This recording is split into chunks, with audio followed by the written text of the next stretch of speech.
Good afternoon, ladies and gentlemen.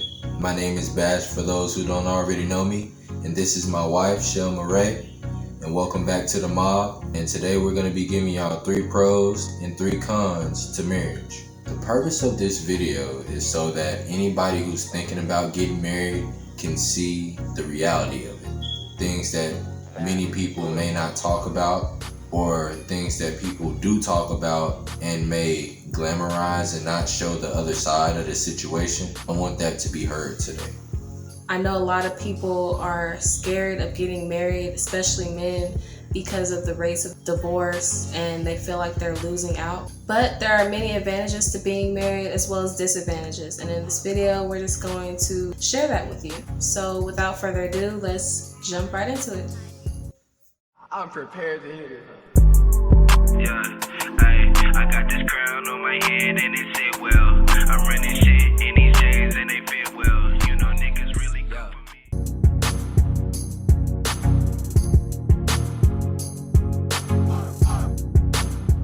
Con number 1. People aren't really aware of the amount of patience, endurance, and discipline it takes to actually sustain a marriage. Honestly, before I got married, I already had at least a little bit of an idea because me and Michelle were together for like 5 years before we decided to get married, on and off or whatever. And once I got married, there's something that you realize about it that you don't really realize until you're in that situation. And that's when you're mad and y'all may not be on the best terms, and you may be feeling like, you know what, I can't do this anymore. Well, in a marriage, you have to keep going.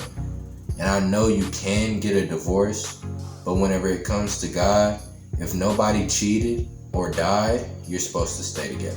So you can't, there may be something that you're taking seriously and you don't feel like the other person is taking as seriously as they should.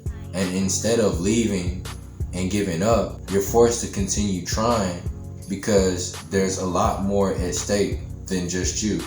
9 times out of 10, if you're married, you probably have kids or at least are about to. So, it's more than just you to think about. And I don't feel like people are taking that as seriously as they should these days. You have people only staying together for like a month or maybe even shorter than that before they decide to just get a divorce. The purpose of a marriage is to gain dominion, and you can't do that if you don't have a wife or if you don't have a husband.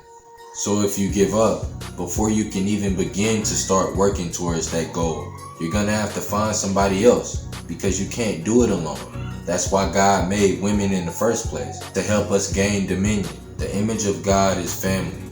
In the heavens, it was God, then it's the Holy Spirit, which is wisdom, a feminine spirit. They come together and they birth Christ. So down here, it's man, then woman. They come together, have children, and then that family uses their talents that they were born with to bring glory to the Most High in His name. And in return, we're granted entrance into the kingdom of heaven. But since the devil doesn't want that to happen, he's going to make it as hard as possible for us to carry that out. And that's where the endurance, patience, and discipline comes in. The reason I count this as a con is because of how much of a challenge it can be.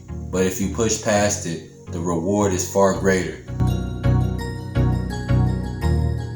The second con to being married is you have to fulfill your duties to that person, no matter how you feel. I know a lot of people, when they're married, a lot of people think that just because they're mad at somebody, they don't have to cook for them or they don't have to clean up the house. But that's not true. Like, whatever is part of your duties as a husband or as a wife, you have to still complete those duties because you vow to do those things for the rest of your life, till death do us part. And that can be pretty challenging if you don't have self-control and if you don't know how to manage your emotions properly, because a lot of people like that, they tend to act off of their emotions and they tend to justify it by how they feel. You have to stick to what you promised to that person. You have to play your role all the time, no matter what. Like if somebody comes in this house right now and tries to rob us or kill us, my husband can't just say, oh, I'm not gonna protect you because you didn't make me pancakes this morning. Like So it's the same thing for women. Women, you can't say, oh, I'm not gonna do the dishes, or I'm not gonna wash your clothes because whatever, you didn't, I don't know. What do men do all the time that women don't like? I can't even think of anything because you're so perfect. Y'all heard that here first. I'm sorry, I'm not accustomed to that life. My man is very good to me. But y'all get what I'm saying. You can't just stop cleaning up and stop cooking and stop even having sex. And yes, I'm gonna say you can't, I'm not supporting rape culture, okay? Don't attack me here. But I'm saying you can't decide to go celibate in the middle of a marriage. That's something that affects the both of y'all. You can't just say, oh, I'm celibate now, I'm not having sex with you anymore. It's not how it works. And on the flip side, if your partner isn't doing what they're supposed to do, that doesn't justify you to not do what you're supposed to do now. You still are obligated to do what you vowed to do. And it's up to that person to correct themselves. And if they don't, the Most High is going to deal with them. It's not up to you to take it into your own hands and decide that you're not going to fulfill your duties, because the Most High is going to come after you after that. He's going to come after both of y'all. Vengeance is the Most High's. It's not ours to take. Con number 3. Whenever you're married, a lot of the times you're going to lose your single friends, because your single friends are still out doing single friend things. And since you're not single anymore, you're not going to be able to indulge in that behavior anymore.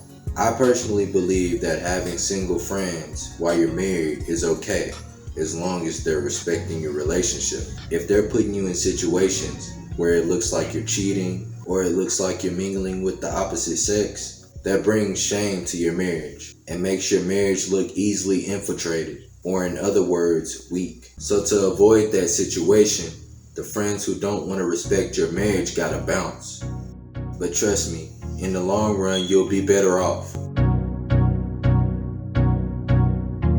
So the first pro I would say to being married is the security. You have a big, strong man to protect you. You have a man to provide for you, to lead you in the right direction when you need guidance, correct you on things you're doing wrong.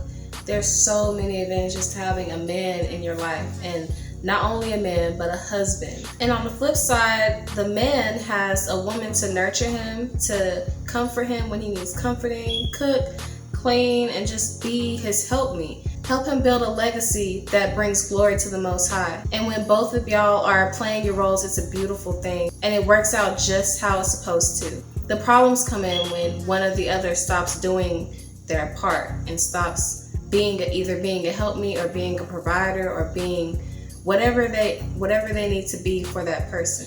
Security makes it to where everybody can rest and nobody has to worry about how things are going to get done, because there's a system in place. There's designated roles for each person in that marriage, and each person in that marriage fulfills those roles. And you just rest better when you feel secure in your marriage, when you know that your partner is going to do their job no matter what, and you're going to do your job no matter what. Pro number 2 is that you now get to build a better legacy. The question is, how are people going to remember you after you pass away? What are you going to leave behind for them to remember you by? I want my legacy in specific to revolve around bringing souls to the kingdom and giving praise to the Most High. And now that we've gotten married, that gives us the opportunity to righteously create a family. And that family is going to be a team with the ultimate objective of building and leaving behind that legacy. And overall, it's going to take lots of hard work, but you'll make lots of wonderful memories along the way.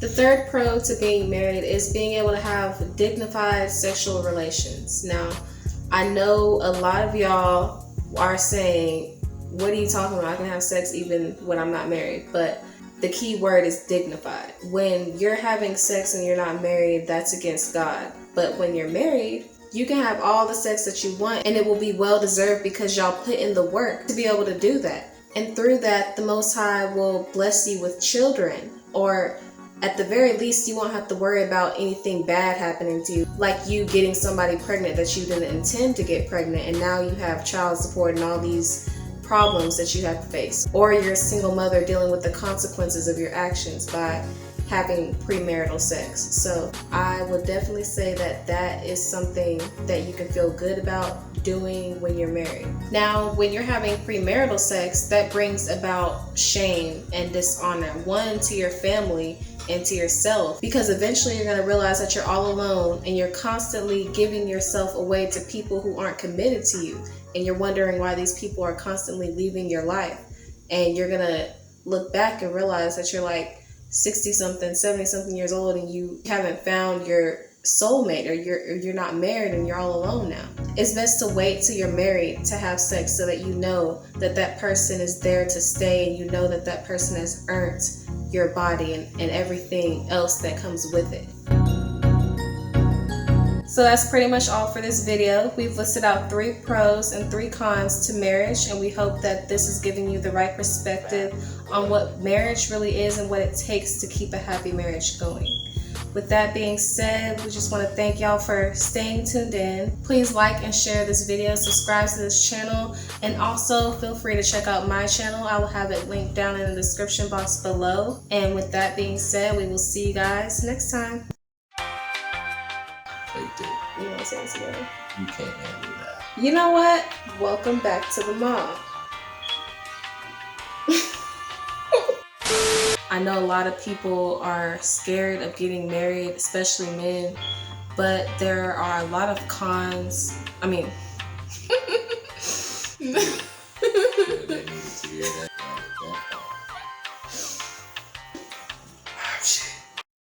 I'm prepared to hear it.